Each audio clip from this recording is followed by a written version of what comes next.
Graça e paz, meus amados. Bendito seja o Senhor. Nós estamos mais uma vez aqui, eu, juntamente com meu querido presbítero Sandro Lanes. Paz de Cristo, igreja, tudo bem? Mais uma vez aqui, né? Então, mande bala aí nos questionamentos, nas perguntas. Hoje a gente vai ter apoio de mais pessoas aí nos ajudando. Mas vamos nessa, porque hoje a lição é bacana. Para mim é uma lição muito difícil, Eli, né? Mas é muito bacana. A gente já conversamos aqui um pouquinho antes, né? É muito bacana. Se liga aí porque vai ser bastante interessante. Então, gente, a gente quer pedir perdão também, porque a gente entrou um pouquinho atrasado, né? Meia hora aí, umas questões que precisamos resolver antes. Então, nos perdoe aí, mas será bastante criativo aqui, interativo e de crescimento para todos. Hoje é um dia especial, né, gente? Hoje é um dia 24 de maio, e esse dia é um dia especial. 24 de maio de 1738, a experiência do coração abrasado de John Wesley, cara. E, pastor, explica esse negócio pra gente direito aí, só pra gente poder entender um pouquinho. Então, olha, gente, olha só, o que é a experiência do coração abrasado? Ou experiência do coração aquecido, né? Alguns dizem experiência do coração abrasado, experiência do coração aquecido. Todos sabem, ou pelo menos nós deveríamos saber, que nós somos metodistas de um ramo iniciado por um pastor anglicano chamado John Wesley no século XVIII. Mas o início desse movimento metodista foi depois de uma experiência profunda desse homem. Antes teve apenas algumas sementes do metodismo. E essa experiência se deu quando esse homem, o John Wesley, ele querendo buscar uma verdade acerca da certeza da salvação, ocorreu em um dia específico que nós chamamos de 24 de maio de 1738. John Wesley, ele nasceu em meio a uma família anglicana, filho de pastor anglicano, neto de pastor e bisneto de pastor. E ele também pastor. Mas ele vivia a sua experiência com Cristo como uma experiência pautada pelas obras. Então ele tinha uma ideia de que a salvação viria se ele produzisse e fizesse boas obras. Não no sentido de entrega de cestas básicas e essa coisa, mas no sentido de orar, jejuar, ir à igreja, batizar, participar dos cultos. Então ele fazendo isso, ele tinha a certeza da sua salvação. Bom, por mais que Wesley fizesse isso, essas obras, ele não conseguia e não tinha a sua certeza. E depois de frustrações no seu relacionamento amoroso, frustrações no seu ministério pastoral, depois de tantas coisas assim, ele conhece um homem chamado Peter Boller, que apresenta a ele uma ideia nova da salvação. A salvação gerada pela fé, ou seja, a doutrina da justificação pela fé. E ele conversa muito com o Peter Boller, muito, bate altos papos, e é interessante que eles conversavam em latim, Sandro, pra você ter uma ideia. Os caras eram... Aliás, o Wesley era formado em Oxford, né? Mestre em grego pela Universidade de Oxford, que até hoje existe essa universidade em Londres. E então ele bate esse papo com o Peter Boller, e o Peter Boller fala para ele... Deixa eu explicar uma coisinha. O Peter Boller é um alemão moraviano. O que é um moraviano? Um moraviano, ele é uma pessoa oriunda da região da Morávia, na Alemanha. E essa região era muito fortemente impactada por um movimento chamado pietista.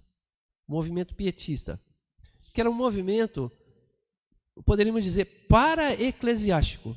Não é um movimento central da igreja, não é uma igreja, é um movimento de busca de santidade, de uma aproximação com Deus.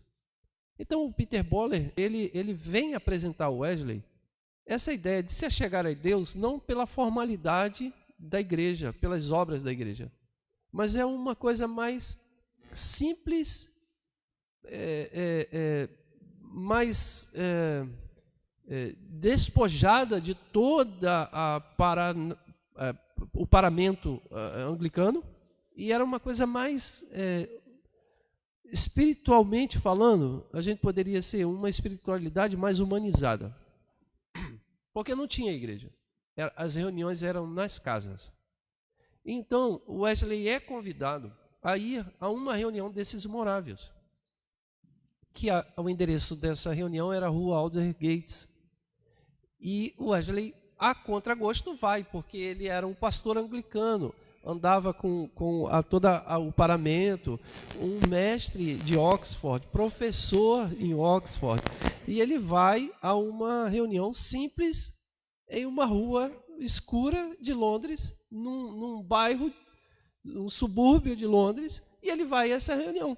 Quando ele chega lá, ele encontra homens sentados, né, conversando e discutindo acerca da Bíblia.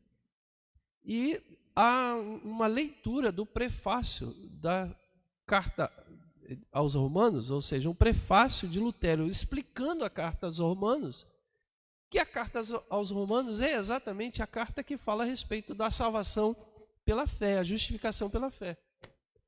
Modesta parte, pastor, eu li essa carta. Essa carta, ela é extremamente espirituosa, assim, ela mexe com as nossas emoções, porque a revelação que Deus deu ali a Lutero foi uma coisa assim sensacional. E assim, eu aconselho vocês que ainda não leram esse prefácio, que leiam esse prefácio, porque eu, quando tive a oportunidade de ter contato com esse prefácio, eu senti um pouco daquilo que John Wesley sentiu ali, pastor, porque foi, claro, que tinha todo uma outra questão ali da reunião, né, a espiritualidade envolvida ali naquela ocasião, né, então era algo diferente, mas eu, quando me deparei com essa carta, eu também me emocionei bastante, porque... Então, olha só, como é que o texto de Romanos, que Lutero estava se apropriando para escrever o seu prefácio, ele é um texto maravilhoso no sentido da certeza da salvação. Vocês conhecem aí, certamente vocês conhecem o texto de Romanos 8:31. Romanos 8:31 diz: se Deus é por nós, quem será contra nós? Não. Antes ele diz: 31. E o que diremos mais acerca dessas coisas? Se Deus é por nós, quem será contra nós? Esse é o texto. Olha só, por que é que o Paulo fala que e o que diremos mais acerca dessas coisas? Se Deus é por nós, quem será contra nós? Ele está dizendo que a salvação é pela fé em Deus. E se Deus é por nós, quem será contra nós? Quem pode nos separar do grande amor de Deus? Quem pode fazer com que a nossa vida não seja uma vida abençoada? Então, é uma certeza que o apóstolo Paulo tem pela fé, porque ele explica essas coisas pela fé nos capítulos anteriores, que é o capítulo 5, o capítulo 4, e 6, 7, e desemboca no 8, e aí ele vai dizer, o que diremos mais acerca disso tudo? Se Deus é por nós, quem será contra nós? Pois bem, essa certeza da salvação faltava em Wesley. E quando ele vai a essa rua Aldersgate, e ele tem esse encontro com esses moráveis, e ouve essa leitura e essa explicação de Lutero acerca da carta aos Romanos, ele desperta, e ele fala, é isso. Era isso que faltava em minha vida, a certeza da salvação pela fé. Tanto é que ele escreve no seu diário, mais ou menos assim: fui a muito contragosto a uma reunião na rua Aldersgate. Lá pelas 20h45, ouvindo a leitura do prefácio escrito por Lutero à carta aos Romanos, senti meu coração estranhamente abrasado. Senti que poderia confiar em Cristo tão somente em Cristo para a salvação de minha alma, e que todos os meus pecados haviam sido perdoados. Então, é uma certeza da salvação. Coisa que você pode estar pensando assim, mas isso são aspectos históricos e teológicos. Não é. Olha, meu amado, quantos de nós têm dúvida da salvação? Quantos estão dentro da igreja? E se fizer a pergunta, se Jesus voltar hoje, você está preparado para ir? E muitos não têm essa certeza. Eu já falei que eu tive uma experiência muito significativa em uma EBD especial lá em Teresópolis. Entre Petrópolis e Teresópolis. E eu falando acerca da certeza da salvação, e me deparei com uma senhora que deveria ter aproximadamente 70 anos. E aí eu abri para o comentário e ela interagiu comigo dizendo assim, pastor, eu acho que eu vou para o céu, né? Eu acho, se Deus me achar digna, eu acho que eu vou para o céu. Porque ela não disse com essas palavras, mas ela quis dizer assim, eu venho à igreja, eu sou batizada, eu tomo a ceia, eu acho que eu vou para o céu, né? Tipo aquele jovem rico que se aproximou de Jesus e dizendo, Senhor, eu cumpro todos os mandamentos, Sandro, muito bem lembrado. Desde a minha infância. E aí, o que me falta mais, né? Isso.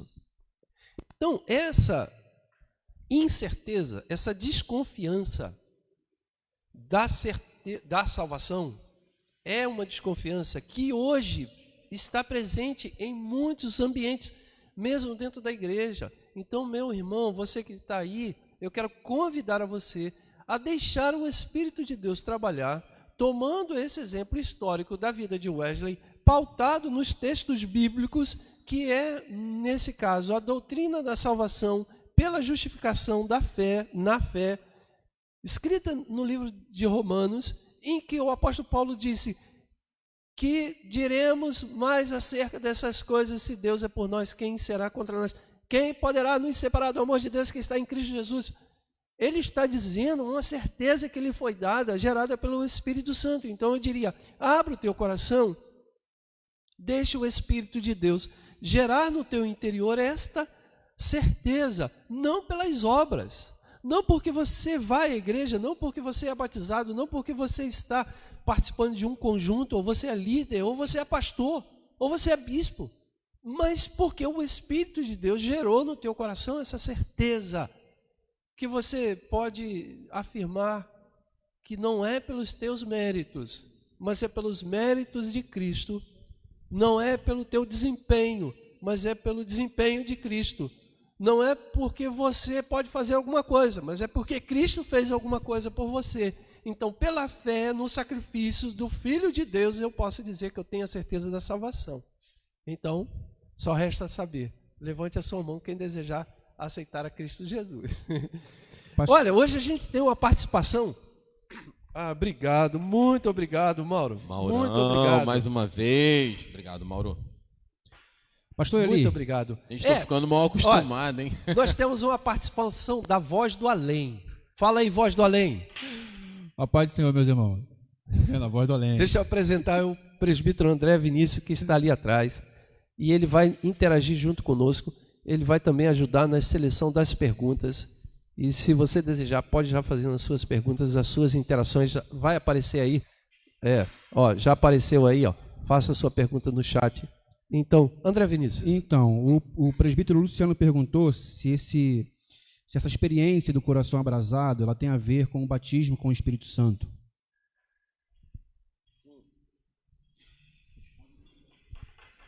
Deixa eu molhar o bico aqui no cafezinho que está maravilhoso. Mais uma vez, o Mauro faz um café excelente, né, cara? Caramba. Excelência. Veja, a palavra coração abrasado, ela tem uma tendência a ser entendida em termos pentecostais. Então, veja. Porque a gente está falando abrasado, fogo. né? Fogo do Espírito. Então a gente, como pentecostais que somos, nós temos uma tendência de interpretar sempre nessa linha, entende? Mas a experiência do coração abrasado de Wesley é uma experiência que eu chamo de experiência soteriológica, não pneumatológica, apesar de ser pelo Espírito que ele foi convencido de seu pecado, ela é uma experiência soteriológica. O que eu quero dizer com isso? É uma experiência de salvação. Não é uma experiência de segunda bênção, é uma experiência de salvação. Porque ele está falando assim, veja a frase dele, se você puder buscar na internet essa frase, frase de Wesley em 24 de maio, ele diz assim, senti que poderia confiar em Cristo, tão somente em Cristo, para a salvação de minha alma. Então ele está falando uma experiência de salvação. Não estamos falando uma experiência de segunda bênção de batismo com o Espírito Santo. Nós podemos entender que Wesley teve uma experiência de batismo com o Espírito Santo segundo a concepção pentecostal? Sim, podemos, mas não em 24 de maio, em outro momento, mas não em 24 de maio. Agora eu tenho que ser verdadeiro em dizer que nós não temos nenhuma evidência ou nenhuma prova documental ou nenhuma fala de que o Wesley foi batizado com o Espírito Santo e falou em línguas. Aí teríamos que discutir o que é batismo com o Espírito Santo, porque batismo com o Espírito Santo não é falar em línguas. Falar em línguas é uma evidência de que, mas não o batismo em si. Isso é bastante complexo, levaria outra aula para a gente conversar sobre isso. Achou a frase aí? Achei. Está aqui, dizendo assim: à noite, fui sem grande vontade a uma reunião da rua Aldergate, onde alguém lia o prefácio de Lutero à Epístola aos Romanos. Cerca de 1/4 para as 9, quando ele descrevia a mudança que Deus realizava no coração pela fé em Cristo, senti o meu coração estranhamente aquecido. Senti que confiava em Cristo, somente em Cristo, para a salvação. Percebe que é uma Sim. fala de salvação. E é muito humano, né? Muito. Que ele fala assim, senti o meu coração estranhamente aquecido, né? Então, era um sentimento que estava envolvendo ele naquele momento ali, né? Algumas cortinas estavam se abrindo, né? Sim. Novas ideias, novas certezas estavam surgindo no coração de Wesley, na mente de Wesley, né? Então, Sandro, você toca num ponto que é muito legal, que é a ideia do sentir. Essa ideia do sentir é própria do movimento metodista, que desemboca depois em todo o movimento pentecostal. Todas as igrejas pentecostais, elas são, de certa forma, não no todo, mas de certa forma, oriunda do movimento metodista de Wesley. Todas as igrejas. Aliás, existem igrejas pentecostais que as pessoas acham que são mais antigas do que o movimento metodista. Não, o movimento metodista é muito anterior, mas muito anterior, 200 anos praticamente. 200? Talvez uns 150 anos, por aí, né? Anterior. Então, essa ideia do sentir é muito interessante. Você já deve ter participado de cultos em que o pregador fala, quem está sentindo a presença de Deus? Você já participou de cultos assim? Bastante, né? Não é? Bastante, com certeza. E aí você, com alegria no coração, você responde, amém, eu sinto a presença de Deus. O que é isso? Essa é uma ideia oriunda da frase de Wesley, que o Wesley foi um dos primeiros, não vou dizer que foi o único, mas foi um dos primeiros a dizer assim, podemos sentir a presença de Deus. Não é um convencimento racional, não é um convencimento por um arcabouço teológico doutrinário, um conjunto de doutrina. É um sentimento que qualquer um pode ter. Não é somente o teólogo que pode ter, ou o pastor que pode ter, mas qualquer um, mesmo aquele que é iletrado, mesmo aquele que não sabe ler, mesmo aquele que tem pouca cultura, mesmo aquele mais simples de todos os homens, eles podem sentir Deus no coração. Pode sentir o toque de Deus no coração, pois é Deus quem toca no coração dessa pessoa isso não é uma questão de intelecto racional. Mesmo ele não sabendo nem ler, ele pode dizer: eu tenho a certeza da salvação, pois o Espírito testifica com o meu espírito que eu sou filho de Deus. Essa fala testificar, essa fala experimentar, eu sinto o Espírito de Deus no meu coração. Então, o que você falou a respeito do sentir é extremamente importante na nossa ideia, na nossa compreensão. Então, o 24 de maio, ele se torna tão importante por isso, porque foi a experiência do coração abraçado de Wesley. E depois, amados, é lógico que isso vai se desenvolvendo, o Wesley passa, morre, o metodismo continua, ele vai para a América, depois ele chega ao Brasil, e sempre o 24 de maio se tornou como o dia do metodismo, né? Que unifica todas as igrejas de origem metodistas. Olha, no Brasil nós temos inúmeras, mas assim, mais especificamente, que guarda mais fortemente as tradições e as doutrinas metodistas são a Igreja Metodista, que é chamada Igreja Metodista do Brasil, Igreja Metodista Wesleyana, que somos nós, que é um metodismo pentecostal, a Igreja Metodista Livre, a Igreja Metodista Unida, mas essa é mais fortemente nos Estados Unidos, a Igreja do Nazareno, é uma igreja fortemente metodista, wesleyana, maravilhosa a sua doutrina. A igreja, que não é uma igreja, mas não é considerado como uma igreja, é o Exército da Salvação, que é muito conhecido. Você já viu propaganda dele na TV pedindo arrecadação e doações. O Exército da Salvação, muitas pessoas não sabem, mas ele é de origem metodista e que faz um trabalho de ação social maravilhoso e poucas pessoas conhecem. Então, esses são alguns elementos, algumas instituições que é do ramo metodista. E depois surge o movimento pentecostal, que aí dá origem às igrejas pentecostais, que são mais conhecidas, a Igreja Cristã do Brasil, que é a mais conhecida, e é muito mais ainda a Assembleia de Deus, que é uma igreja mais conhecida ainda, que no Brasil cresceu enormemente, uma igreja que tem uma teologia bacana, uma tradição bacana, e é uma igreja de cunho pentecostal. Nós somos aquilo que chamamos de via média, ou seja, nós somos uma igreja que guarda as tradições metodistas, mas que também caminha pelo entendimento pentecostal, da experiência do batismo com o Espírito Santo, do falar em língua, dos dons, isso tudo nós encontramos em Wesley. E que entendemos, como Igreja Metodista Wesleyana, veja só, como Igreja Metodista Wesleyana, nós entendemos que ao longo do tempo o metodismo histórico, o ramo do metodismo histórico, mais formal, perdeu essa pegada. E por isso, em 67, surgiu o movimento da Igreja Metodista Wesleyana. Ou seja, qual pegada? Perdeu essa pegada do sentir, do aquecimento, da experiência do Espírito Santo.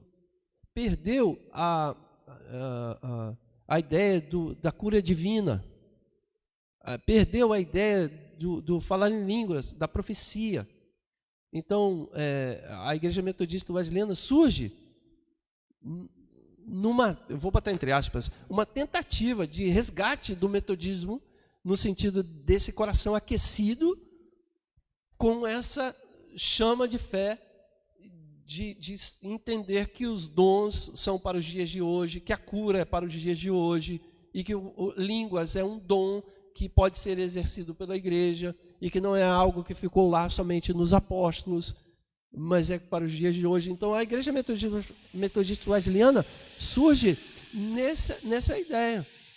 E aí, Sandro, me permita dizer aqui, e com respeito a todos que nos assistem, que de repente não é de nossa denominação, e eu não estou querendo dizer aqui que nós somos a melhor, o suprassumo, não, mas eu estou querendo dizer que nós temos essa responsabilidade, como igreja, de falar mais disso, de uma vivência de fé que não é teórica.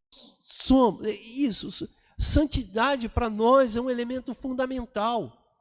Sentir Deus no coração é um elemento fundamental. Não fazemos distinção entre a ideia de que sentir Deus é uma compreensão hermenêutica exegética, em que os teólogos apenas têm acesso. Não, qualquer um em sua casa pode abrir a Bíblia e sentir Deus falando no coração. É isso, nós entendemos isso. Nós entendemos que Deus age hoje, cura hoje. Nós, como igreja, amados, por que nós fazemos oração por cura do nosso país, em termos dessa pandemia que está aí por conta do coronavírus? Não é porque a gente... a Deus é todo poderoso. Isso é também, acima de todas as coisas. Não é somente porque entendemos que Deus é todo poderoso. Isso está no nosso gene, no nosso DNA. Como igreja, a ideia de acreditar e crer e saber que Deus cura está no nosso DNA. Não é porque ouvimos dizer, é porque sentimos no coração e experimentamos isso no nosso dia a dia. E temos visto cura divina acontecer no nosso meio. Então é uma coisa maravilhosa. Então, com todo respeito àqueles que nos ouvem e que não são de nossa denominação, olha, a gente tem uma responsabilidade linda, maravilhosa nesse país, Sandro. Nesse país. Porque a Igreja Metodista Wesleyana surgiu no Brasil. Ela é uma igreja brasileira, de origem de movimentos europeus, no caso inglês, sim. Mas nós temos responsabilidade nesse país, cara. Eu acho que isso tem que ser entendido e compreendido por nós, wesleyanos. Nós temos que tomar posse disso e abrir a nossa boca, rasgar o nosso verbo e falar, e proclamar o Evangelho de Cristo. E dizer aos quatro ventos desse país, nunca foi tão importante a Igreja Metodista se levantar e se manifestar publicamente no nosso país. Principalmente por tudo que está acontecendo aí.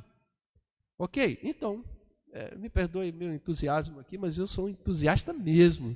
Eu sou, cara. Eu sou.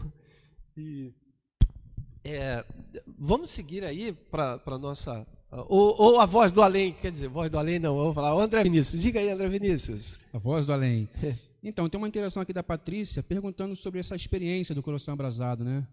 Não está se referindo aqui ao batismo com o Espírito Santo, mas está dizendo que alguns arrepios, como foi essa experiência de John Wesley, né?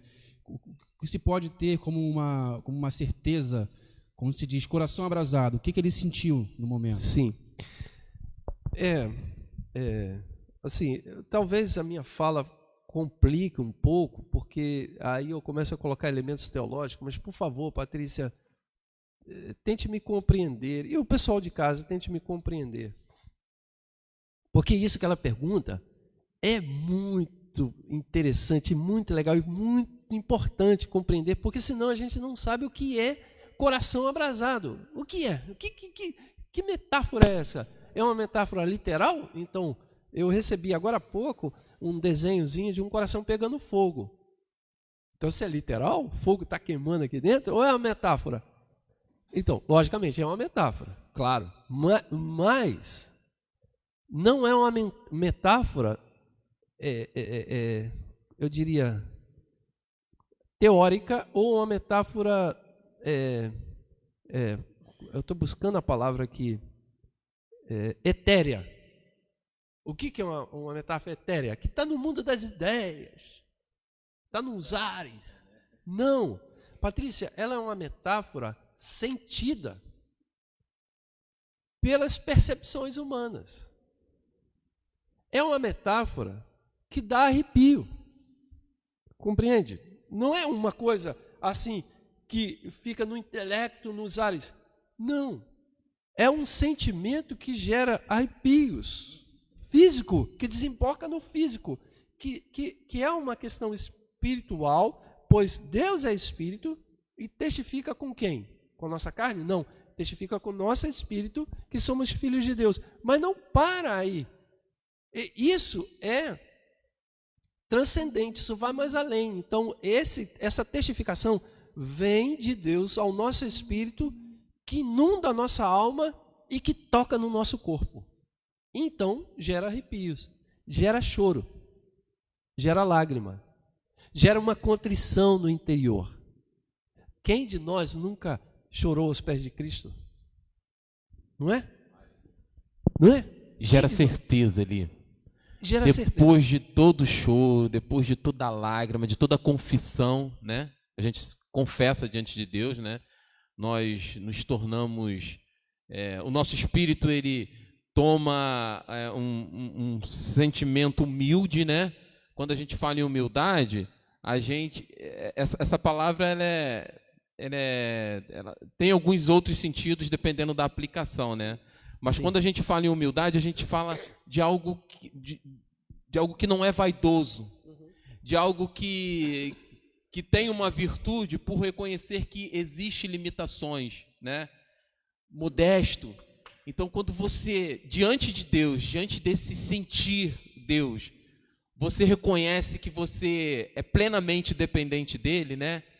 Te traz esse arrepio, mas te traz, acima de tudo, certezas. Certezas que você, por conta própria, não tem condições, não tem força para alcançar. Mas você sabe que tem um Deus ali que está do teu lado ali, que ele vai te dar essa condição, né? Então, é exatamente isso, Sandro. Isso toca nossa alma, pelo Espírito testificando no nosso coração, com o nosso Espírito, que toca a nossa alma, que desemboca no nosso físico. Então, é arrepio, é choro, então, o coração abrasado é muito amplo a ideia, viu, Patrícia? E, por conta disso, o Wesley vai desenvolver aquilo que ficou conhecido como teologia dos sentidos espirituais. Porque o Wesley, o Gustavo está aqui, o Gustavo também gosta dessa parada e estudou no Pedro II, então ele sabe muito bem, estudou filosofia. O Wesley é um Lockeano. O que é um Lockeano? Ele é de Oxford. Então, Oxford é a universidade onde John Locke estudou. Então, John Locke é o grande filósofo empirista. Então, ele é empírico, experimental. E o que é a filosofia empirista? A filosofia empirista diz que o conhecimento vem a partir das experiências. E as experiências, elas são intermediadas pelos sentidos físicos. Você sabe o que é água porque você toca nela, você sente ela, você sabe, embora ela não tenha sabor, mas por ela não ter sabor e ser um líquido, que você diz é água. Então isso te deu uma experiência pelos seus sentidos, paladar. Ou experiências pelo seu ouvir. Você tem experiência, olha, essa é a voz de minha mãe, eu reconheço a voz de minha mãe onde estiver, até pelo telefone, né? Os 5 sentidos. Então, visão, olfato, paladar, tato. John Locke desenvolveu a filosofia dos sentidos físicos que gera conhecimento. Então, você conhece o mundo através dos sentidos físicos. Quem quiser ver o filme Matrix com essa ideia, assiste o filme Matrix, você vai entender o que é a filosofia empirista. E Wesley, como um empirista, porque ele estudou em Oxford, ele não era, apesar de ele aceitar muitos argumentos de Descartes, que era a Universidade de Cambridge, ele desenvolve o que ficou conhecido como sentidos espirituais. Então ele vai dizer que o coração abrasado é um sentido que está sendo despertado, porque você consegue perceber o mundo pelos sentidos físicos, mas Deus é espírito, então como você sente Deus, se Deus é espírito? Você não pode sentir Deus pelos sentidos físicos. Você só pode sentir Deus pelos sentidos espirituais. Então ele vai falar, não, então, quando o Espírito Santo toca no nosso coração, desperta aquilo que temos como sentidos espirituais. Então, assim como tocamos nas coisas e sentimos, nós com os sentidos espirituais tocamos em Deus, ou somos tocados por Deus, melhor dizendo, e sentimos Deus. Então, Patrícia, você pergunta sobre, coração abrasado. Coração abrasado é sentir Deus no coração pelo Espírito Santo. Então você sente, assim como você sente o mundo, você sente Deus no teu coração pelos sentidos espirituais. Pena que esse mundo não estão cegos e estão amputados pelos sentidos. A nossa história, né? Se vocês quiserem continuar na história de Wesley e toda essa questão de Wesley, que eu sou apaixonado, vamos continuar, mas a gente precisa entrar na lição, porque a gente não entrou na lição hoje. Eu acho que nós já Ok, estamos André. quantos minutos? 40.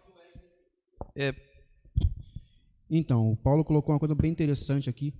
Ele fez uma pergunta no início. Podemos resumir a experiência do coração abrasado com a frase dele? Aí botou assim, é uma frase de John Wesley, né? Uma citação aqui do Paulo Correia. Senti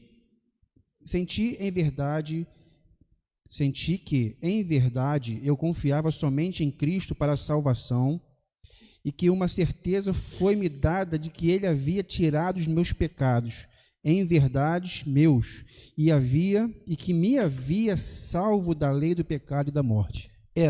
Exato. Essa é a frase de Wesley. Só que é lógico, por ser tradução, algumas traduções são diferentes. A sua tradução é uma tradução que eu diria mais tradicional. Não significa que é a mais certa, mas é o que o pessoal mais usa. A que o Paulo está citando é a mesma fala que o Sandro leu, só que ela é uma tradução talvez até melhorada, que de repente as traduções, mesmo sendo em inglês, não é fácil tradução, né? Porque o sentido da palavra é próprio da cultura, é muita coisa difícil, né? O microfone. Perdoe-me. Estou acostumando ainda. Depende do momento, depende do que está acontecendo naquele... Sim, a impostação, né? A impostação, exatamente. Uma série de coisas ela acaba influenciando, né? Então, essa frase aí do Paulo quer dizer exatamente a mesma coisa no sentido daquilo que você leu e que resume bem. Eu não sei se foi a tradução ou se foi ele. Depois você manda aí, Paulo. Não sei se você fez um resumão assim, né? Não sei. Mas talvez também a pessoa pode fazer isso. Ela pode escrever assim, daquele jeito que ela sentiu. Igual eu, quando eu estou pregando, às vezes eu vou citar essa frase, eu modifico ela na minha cabeça, mas dando o mesmo sentido, né? A gente pode fazer isso. A gente faz isso às vezes com a própria Bíblia, né? Porque a gente não sabe exatamente o texto decorado, mas a gente diz assim, agora só por favor, não vai escrever outra Bíblia, né? Então, vamos lá, gente, vamos seguindo. Se vocês desejarem, eu até fiquei assim, eu acho que eu alonguei demais aqui, para retomar agora para a lição de hoje, né? Vamos tentar fazer uma ponte, né, cara? Porque senão... Vamos. Se vocês desejarem, a gente continua aqui na conversa, tá bom? Mas eu vou retomar aqui as nossas lições, que nós estamos ainda com a revista Fundamentos, está aqui, gente, do meu grande amigo, pastor Anderson Orofino, que é um amigão, e ele tem trabalhado de forma maravilhosa, e a gente vai trabalhar aqui hoje, gente, Reino dos Céus, Sandro. Reino dos Céus. É uma temática, eu gosto muito. Você já citou aqui, né? De que nós conversamos anteriormente sobre Reino dos Céus. E para basear a nossa conversa, vamos lá. Tem um texto de Salmos, número 103, o versículo 19. Salmo de número 103, o versículo 19. Ele diz assim: o Senhor tem estabelecido o seu trono nos céus, e o seu reino domina sobre tudo. Eu acho que a versão está a mesma aqui na revista. O Senhor tem estabelecido o seu trono nos céus, e o seu reino domina sobre tudo. O objetivo dessa lição, falar sobre reino dos céus, é extremamente importante, porque ele quer descrever o reino dos céus a partir da metáfora, extraída da nossa própria realidade, e nos permitam captar as dimensões mais importantes do governo soberano de Deus sobre todas as esferas de nossa existência. Então, dando sequência à série de lições que estamos passando os fundamentos da fé cristã, surge agora o tema Reino dos Céus, a fim de viabilizar um viés didático à nossa lição. Então, nós vamos experimentar ou empregar esta metáfora. Vamos lá, gente, olha só. Primeiro, vamos situar por que é importante falar Reino dos Céus ou Reino de Deus. Porque, como eu disse, Mateus usa Reino dos Céus, Marcos usa Reino de Deus. Então, são sinônimos praticamente, não tem muita discussão. Alguns teólogos discutem e algumas pessoas gostam de fazer a separação, mas Reino dos Céus e Reino de Deus, na Bíblia, às vezes é tirado um pelo outro. Então, não vamos entrar aqui para fazer uma diferenciação da palavra, do termo Reino dos Céus ou Reino de Deus. Então, vamos usar aqui o termo Reino dos Céus, não em detrimento ao Reino de Deus, mas querendo dizer que é a mesma coisa que o Reino de Deus. Ok? Então vamos trabalhar Reino dos Céus. E o que é Reino dos Céus? De onde surgiu isso, Eli? Pois é. Isso é muito interessante. Reino dos Céus, ele vai permear todo o Evangelho de Cristo. Jesus vai falar inúmeras vezes sobre o reino, né? A parábola do reino, a oração do Pai Nosso, ele coloca ali o reino dos As céus. Bem-aventuranças, né? Isso, bem-aventuranças. Humildes, porque eles herdarão os céus, o reino dos céus. Né? Então, tem todo esse, lá no Sermão do Monte, de Mateus, os 4 evangelhos, vai trabalhar essa ideia da chegada do reino dos céus. O Jesus Cristo, ele quando volta do deserto, a primeira fala de Jesus, depois daquela experiência de 40 dias que ele é tentado por Satanás, a primeira fala que ele dá é: arrependei-vos, pois é chegado o reino dos céus. Primeira. E isto vem, obviamente que isso é uma metáfora. Jesus vai pegar a metáfora do reino dos céus do imaginário popular judaico. Ele vai dizer, eu não quero cometer uma heresia, Sandro, mas é como se Jesus estivesse hoje no Brasil e ele falasse assim: chegou o governo daqueles que vocês tanto esperavam para colocar o Brasil no primeiro mundo. Entende? É mais ou menos assim, bem limitadamente. Porque existe no Brasil um imaginário de que nós seremos uma grande nação. Até a ideia do Brasil, o país do futuro, por sermos grandes geograficamente, temos uma população enorme, temos uma economia gigantesca. Recursos infindáveis, né? Nós somos uma potência, realmente. Como país, não tem discussão. O problema é que a gente não tem um governo adequado à nossa grandeza, né? Nunca tivemos, né? Nunca seria exagero de minha parte, mas eu não quero entrar na discussão política. Mas, então, a gente tem esse imaginário de que nós seremos uma potência mundial e seremos uma nação de ponta, de liderança. É como que se Jesus chegasse e falasse assim: chegou esse momento de vocês serem isso. Então, Jesus vai utilizar esse imaginário popular, e não somente popular, mas religioso também, teológico, doutrinário, governamental, do imaginário judaico, de que esse reino de Deus, o reino dos céus chegou e que ele era o rei.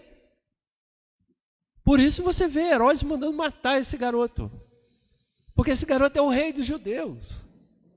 Por isso você vê depois os sacerdotes querendo matar Jesus, porque ele provoca. Por que você acha que eles mandaram matar Jesus? É porque eles estão incomodados com o ministério de Jesus que curava?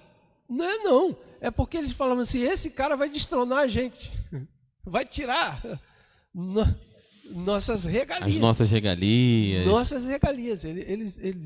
Esse cara vai... Porque é um novo reino. Herodes fica bravo. Roma, apesar de Pilatos lavar a mão, o que Pilatos fala para Jesus? Olha, o que você está dizendo aí, cara?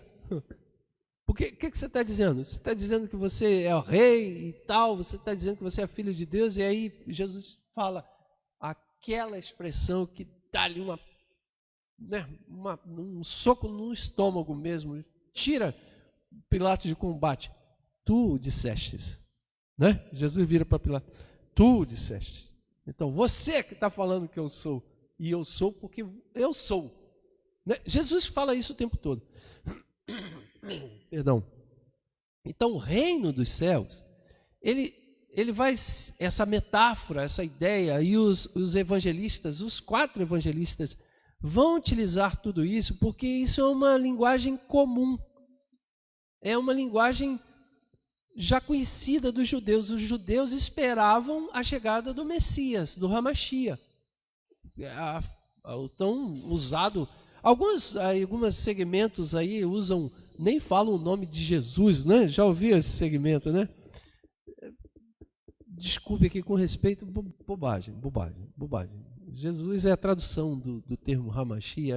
Bom, mas é Yeshua, né? Jesus Cristo, perdão, obrigado, bem lembrado. Jesus Cristo, Yeshua Hamashia. Hamashia é Cristo ou Messias. Por isso que a palavra Hamashia, ela tem até um pouco da sonoridade de Messias, né? Hamashia, Messias. Cristo já é uma fala latina ou grega. Estou fazendo confusão agora aqui. Mas ele tem origem latino-grega. Desculpe, eu fiz confusão. Mas se depois você quiser procurar aí. Então, mas essa ideia de Yeshua, a Mashiach, ela já estava no imaginário do povo todo judeu.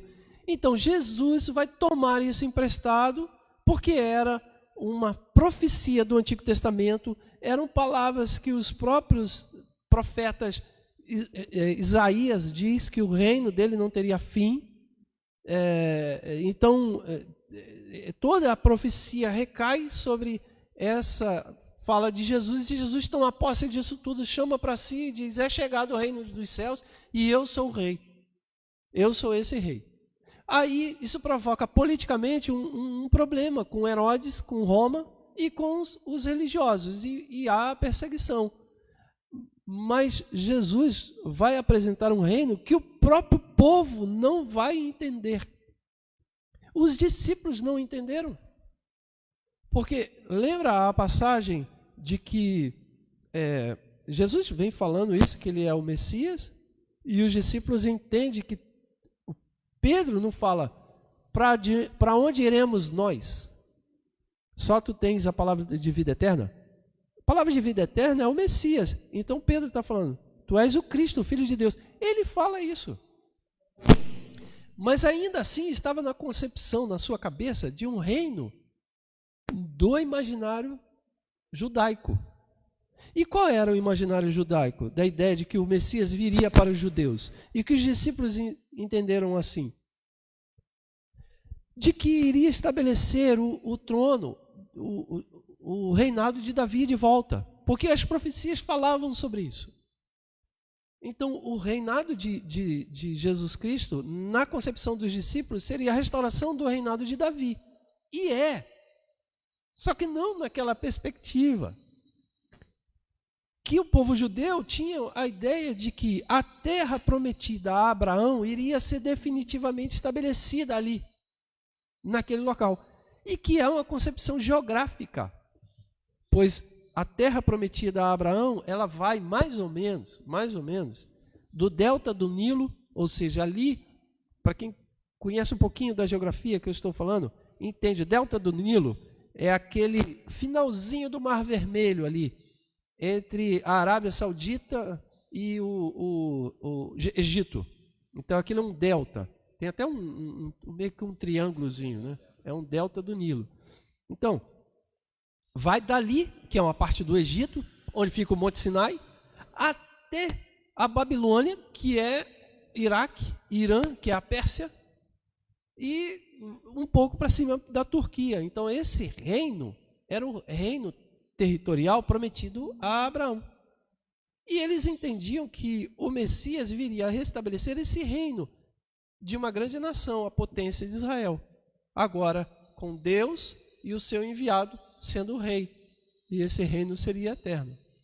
Essa concepção ficou no imaginário dos discípulos, e eles entenderam isso, tanto é que quando vem prender Jesus, lá no Getsemane, os soldados vêm prender Jesus, porque Jesus já estava fazendo essa oposição a esse reino predominante.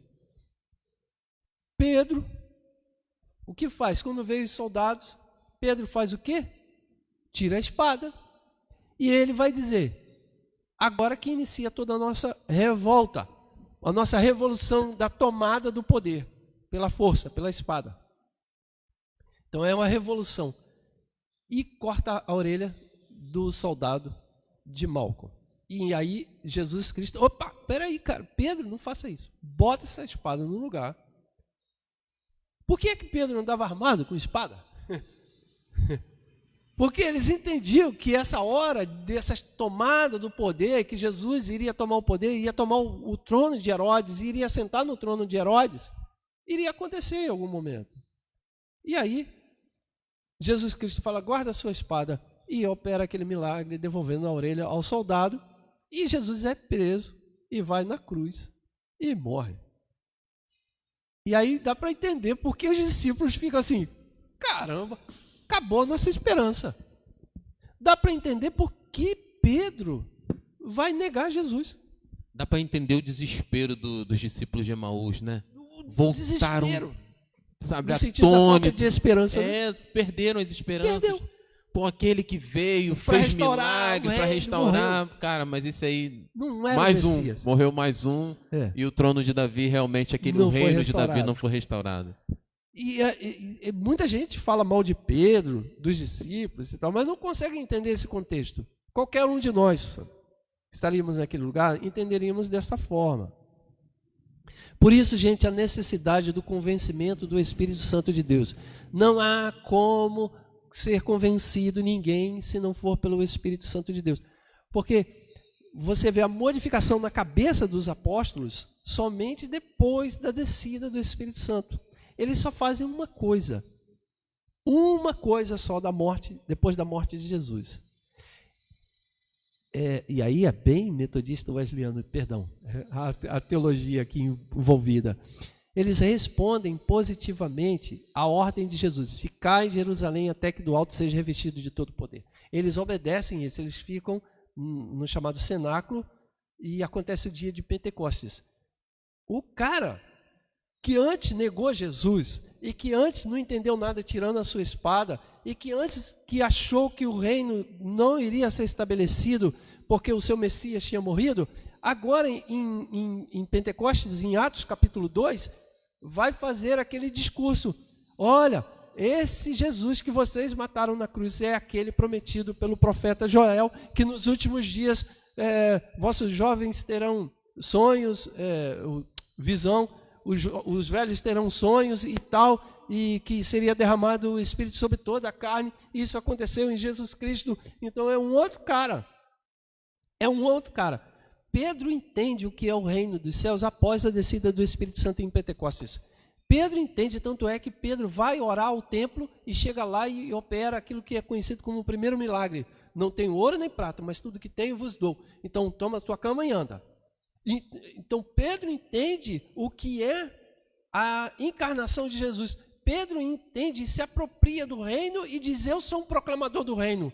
Tanto eu proclamo o reino que toma a tua cama e anda, e você vai ficar curado em nome de Jesus de Nazaré. Pedro tem uma ousadia da compreensão do que é reino de Deus infinitamente maior do que aquilo que ele tinha antes, e que falta em muitos de nós a compreensão de que nós somos proclamadores deste reino. Então nós temos que ser destemidos, não temos que ter medo, temos que proclamar e temos que dizer, é chegado o reino de Deus entre vós, é chegado o reino de Deus na tua casa, é chegado o reino de Deus na tua família.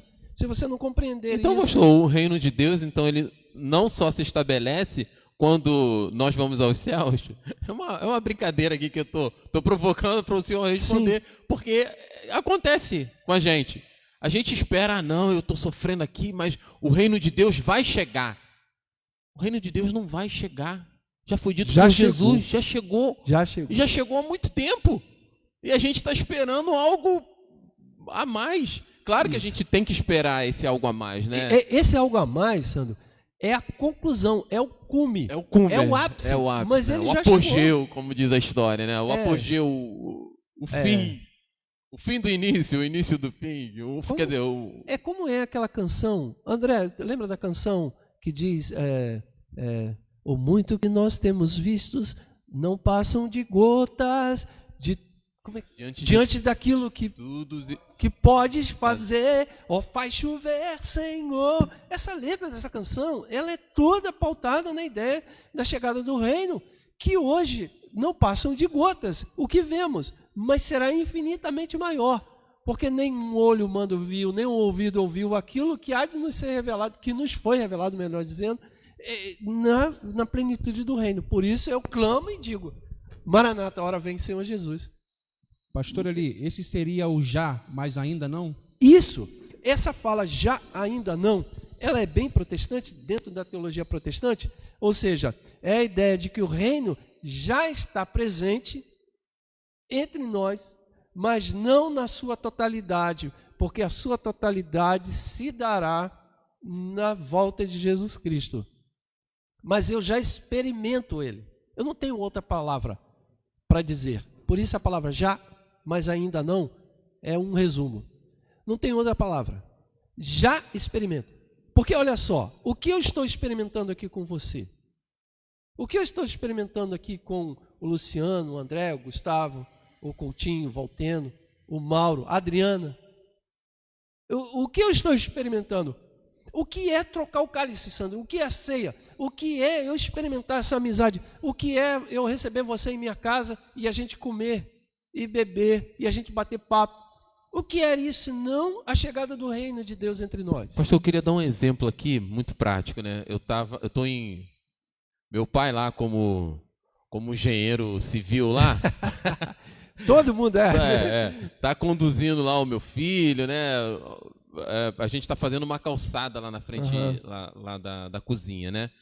E aí a gente teve algumas ajudas, algumas pessoas que foram lá ajudar, né? E ontem, para a gente poder concluir a calçada, meu sobrinho Felipe, a Bia, né?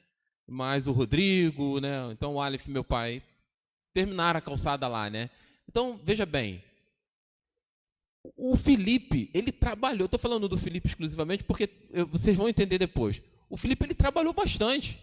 Ele tem alguma experiência, né? Então, eu estou com as costas toda doloridas, né? Porque a gente não tem aptidão para aquilo, mas a gente vai.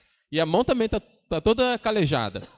Então a gente trabalhou, mas o Felipe, você viu que ele tinha um diferencial. Ele pegava firme junto com o Aleph também, moço, menino novo lá, metendo bronca lá. E aí terminamos lá, graças a Deus, todo mundo cansado, já esgotado, já 5 horas da tarde. Né? Eu agradeci todo mundo, foram embora. No fim da noite, o Felipe fala assim, tia, eu tô indo para aí, Felipe e a Bia, tô indo para aí. Eles chegaram lá, vamos estrear logo essa calçada aí, vamos fazer um churrasco. Aí. Eles levaram carne, comida, levaram carnes, levaram bebidas, assim, e a gente comemorou ali, você veja bem, é o reino dos céus. É o reino. Ele me ajudou e ainda me abençoou, porque ele foi lá e me ofereceu um churrasco ainda. Né? Assim, é emocionante pelo fato da gente já desfrutar do bem, já desfrutar do amor, já desfrutar da alegria. Claro que a gente tem dificuldade no nosso dia a dia. Por né? isso ainda não. Isso eu ainda não. Mas né? quando você fala mais desfrutar da comunhão, por isso já. Por isso já. Então, é um exemplo do início do reino dos céus, sabe? Do amor, né? Porque o reino dos céus pregado por Jesus foi o amor. De repente, o senhor pode até falar um pouco melhor sobre isso, né? Mas veja bem, ele me tratou com amor. Ele foi me ajudar e ele ainda me abençoou. Pois é. O reino de Deus que já está presente. E se faz presente nessas interações, nessas relações. Porque há paz, há alegria, há comunhão, há amizade, há respeito, há amor, há o reino de Deus ali. Mas não na sua totalidade. Por quê?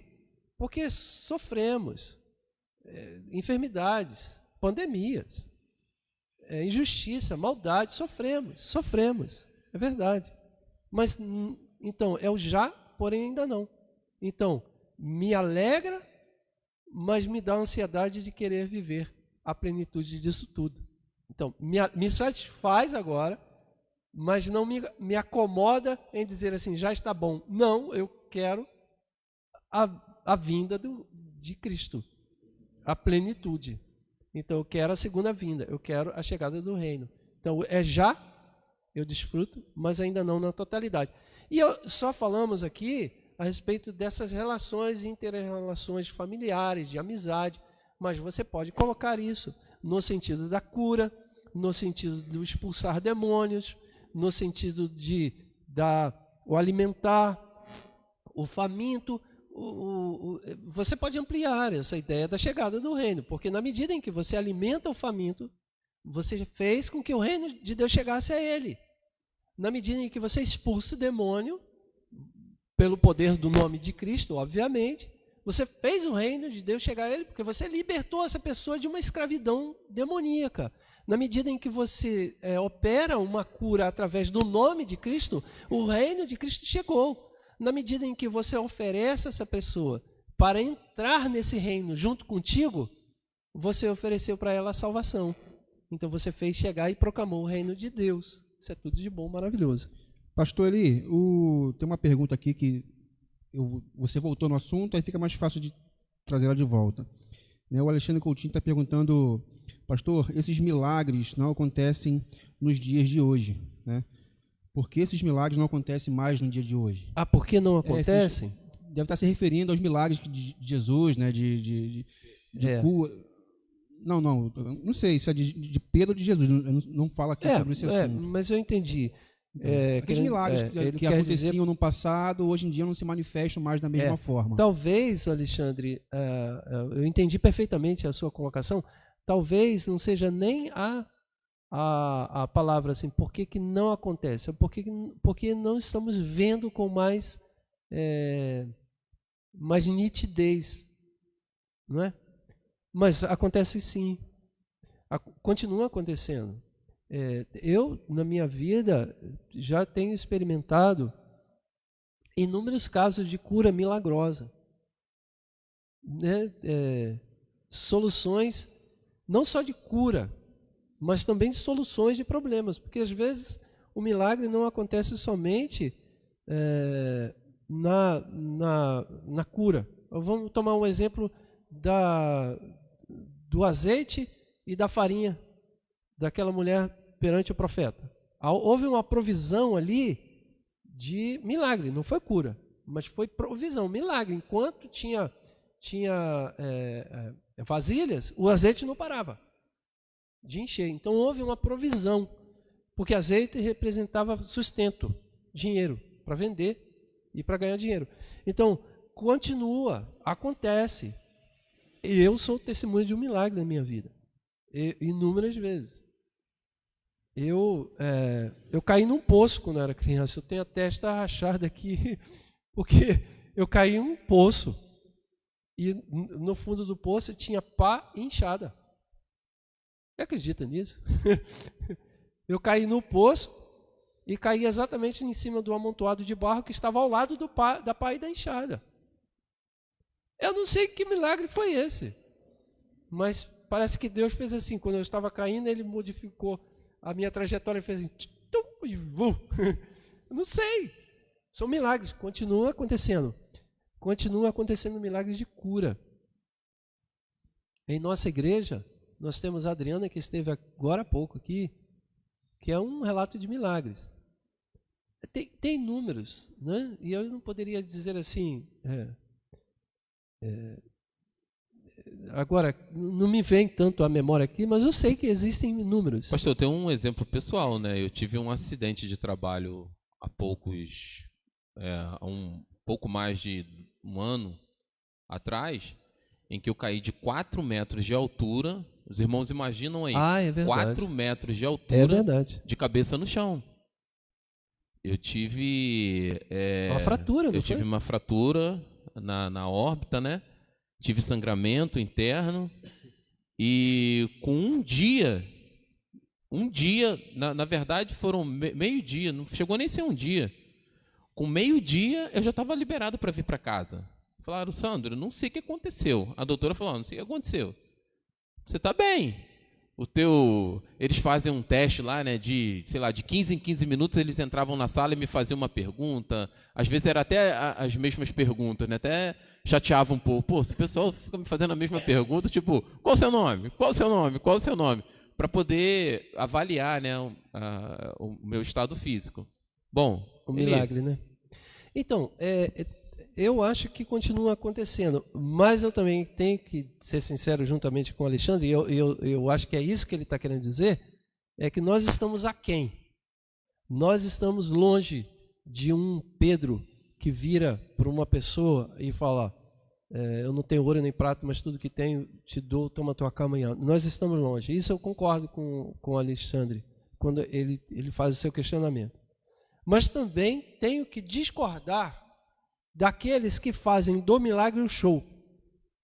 Sabe? Eu vou acabar denunciando um negócio aqui. Eu tenho que discordar da ideia do show da fé. A fé não pode ser show. Entende? A espetacularização da cura. Entrevistas com demônios antes de expulsá-los. O que você veio fazer? Você vai fazer o quê? Quem é o teu nome? Qual é o seu nome? É uma espetacularização midiática daquilo que era naturalmente vivido pelos apóstolos. Então, continua acontecendo, mas eu tenho que concordar contigo que a gente está aquém. E isso eu chamo de avivamento. Precisamos de um avivamento para a igreja, um despertamento da igreja. E aí eu acho que a gente vai ver isso com mais vezes acontecendo, né? Então, eu acho que é isso aí que o Alexandre fez, ok? A Verenice citou que teve um acidente na Serra de Petrópolis. Verenice citou o acidente. Gente, eu encapotei com o carro numa pirambeira em torno de 40 metros. Eu não estou brincando, não. É 40 metros de descida. É um negócio... É só um arranhãozinho, cara, na cabeça. Só, mais nada. Nem o arranhão, nem ponto tomou. E uma coisa que... E do nada. Eu não sou um cara... Não sou um mau motorista. Não sou um cara que anda correndo. Tenho cuidado, conheço aquela serra com a palma da minha mão, porque subi dessa Serra de Petrópolis até hoje, inúmeras vezes. Conheço a curva, sei onde o pessoal desliza. Eu sei, uma vez o Gustavo subindo comigo a Serra de Petrópolis, a gente foi acompanhando outro carro, você viu como é difícil guiar num dia de chuva, e viu o carro da frente sambando, eu falei, lá, Gustavo, como é que é? E aquilo aconteceu, e foi um milagre. Vocês viram o carro como ficou. E eu não sofri nada. Eu diria que é um milagre de Deus. Então continua acontecendo, porém não na dimensão daquilo que a gente gostaria que acontecesse. Então, mas ele, assim, fica uma pergunta aqui, né? Às vezes, qual é o milagre que a gente quer? Às vezes a gente está vendo uma pessoa adoecida, né? Familiar nosso, próximo, né? E às vezes a gente quer ter esse poder para poder curar a pessoa e a pessoa não morrer, né? Mas será que essa é a vontade de Deus? A gente tem que pensar muito nisso, né? Sim. Tem que pensar muito nisso, porque nem sempre a nossa vontade é a vontade de Deus, Sim. né? Eu acho que o mais importante é o reino de Deus na nossa vida. A gente está falando de reino aqui. Sim, com certeza. O mais importante é o reino de Deus na nossa vida, né?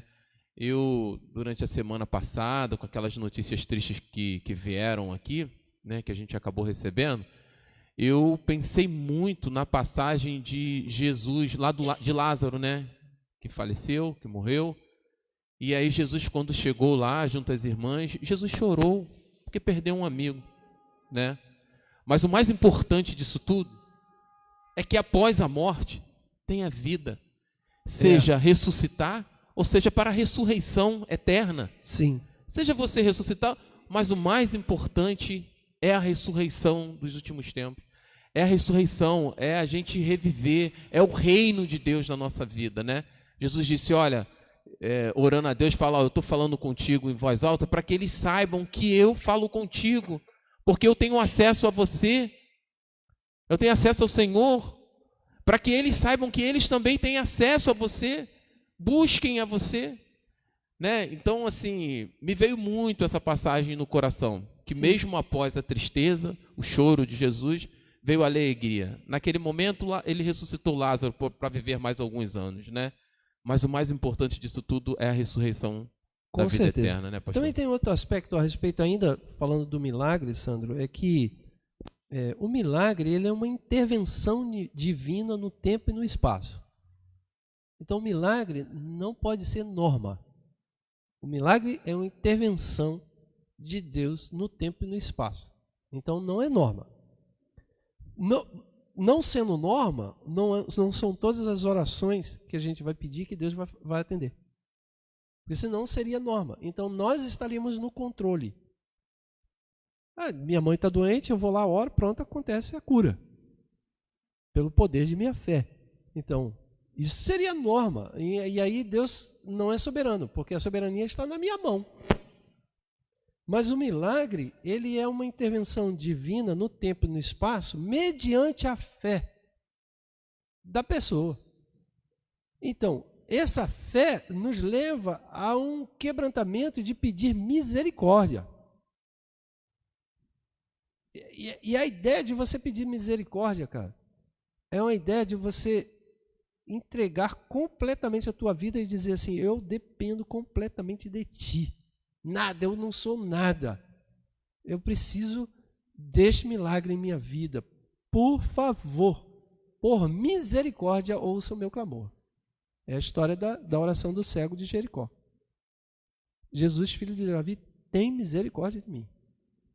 E aí acontece o milagre, porque há esse conjunto da soberania de Deus, vontade de Deus, desejo de Deus, misericórdia de Deus, plano de Deus e a vontade humana, e o desejo e a fé humana.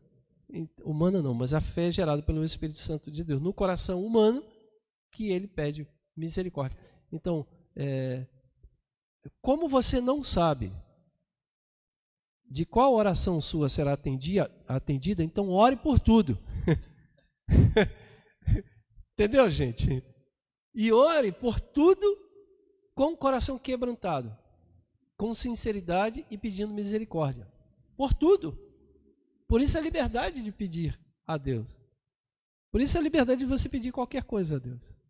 Por isso a liberdade de você chegar diante de Deus. E olha, eu vou te falar. Eu chego diante de Deus e peço as coisas, desde das coisas mais simples a mais complexas. E quando eu não tenho condição de fazer aquela oração, eu simplesmente estendo a minha mão em direção àquilo que eu estou querendo, ou que desejo, ou que está, e peço, Senhor, em nome de Jesus. Em nome de Jesus, essa ideia do nome de Jesus, pelo ensino, pelo modelo, pela experiência, pela intercessão, pelo lugar que ele se colocou entre nós, em nome dele, não é em nome, pelos méritos dele, eu peço misericórdia, haja nessa determinada situação. Então você tem toda a liberdade de estender as suas mãos, faça isso, faça essa experiência, estenda as suas mãos sobre aquilo que você deseja, que está o teu coração, com o teu coração quebrantado, sabendo a soberania de Deus, e pedindo por misericórdia de Deus. Faça isso, você tem toda essa liberdade para fazer diante de Deus. Isso é maravilhoso, Sandro, fazer esse tipo de oração. Mas, gente, a hora se foi, né? Então, vamos fazer o seguinte, gente. Eu sei que nós fizemos uma pequena introdução a respeito do 24 de maio. Deixa eu te falar uma coisa para vocês. Eu vou colocar aí no grupo da igreja um banner com uma live que eu vou participar daqui a pouco, às 3 horas da tarde, no Facebook da Primeira Região. Então é IMW Primeira Região. Se alguém puder, André, se você puder achar o Facebook da Primeira Região, IMW Primeira Região, compartilhe o link no grupo. Eu estarei participando com o Bispo Caleb às 3 da tarde, falando sobre o coração abrasado no vídeo, no Facebook, com uma live, às 3 horas. Eu vou mandar também, eu tenho aqui um banner que o Bispo me mandou ontem. Eu vou compartilhar aí com vocês agora esse banner. Deixa eu ver aqui, deixa me ver aqui. Me perdoe, gente, que se eu estou aqui fazendo uma coisa que não deveria. Mas, olha, compartilhar na igreja. Foi aí, gente. Dá uma olhada depois aí. Não sai da live agora, não. Depois. Senão você vai desconectar o seu celular aí e vai lá. Mas está feito aí, tá bom? Olha, live aí. IMW, Primeira Região, Bispo Caleb. Tá ok? Depois o André vai colocar o link aí no grupo da igreja, às 3 da tarde, falando sobre isso. Então, nós temos que encerrar. Mas vamos fazer uma coisa. Nós falamos aqui sobre o coração abrasado e fizemos uma introdução na conversa do reino de Deus. E eu prometo a vocês, na semana que vem, a gente retomar essa ideia do reino de Deus e a gente bate um papo legal sobre essa ideia da chegada do reino de Deus, desse já, porém ainda não. E a plenitude desse reino e a gente desfrutar do reino de Deus entre nós. Pode ser assim, Sandro? Isso. Não pode esquecer. Com certeza, pastor. Uma hora a gente ainda vai ter um microfonezinho aqui que a gente não vai precisar se preocupar. De lapela. Pois é. Gente, mas com certeza. Vamos ter que encerrar. O horário se foi. Me perdoe por cortar assim de forma brutal, mas já está chegando ao final. E, pessoal, vocês têm que almoçar, fazer almoço. E eu também. Então, vamos deixar para a semana que vem. Pode ser assim, gente? Um joinha aí? Ok, André? Ok, mande um joinha aí, ok? Então, eu prometo a vocês, semana que vem, a lição Reino dos Céus, a gente conversar um pouquinho sobre a chegada desse reino entre nós, com a bênção de Deus, no nome de Jesus Cristo. Amém? Não esquecendo que hoje à noite, 19 horas, nós estaremos aqui com a nossa live, nosso culto de louvor e adoração, de proclamação da chegada desse reino, porque como igreja somos agência proclamadora da chegada desse reino. Então, 19 horas, nossa live aqui em nome de Jesus. Amém? Sandro, se desejar despedir, nós estaremos apenas orando em nome de Jesus. Bom, mais uma vez eu queria agradecer, pastor, a oportunidade de estar aqui, né? E agradecer a Deus acima de tudo, né? Porque Deus tem se mostrado muito fiel nas nossas vidas, tem cuidado da nossa vida, né?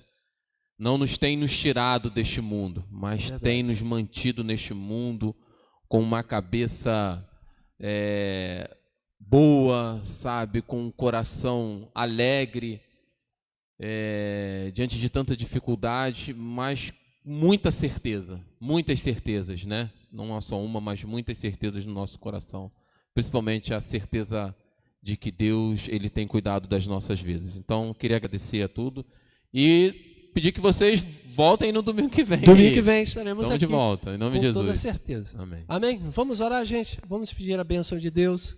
Oremos.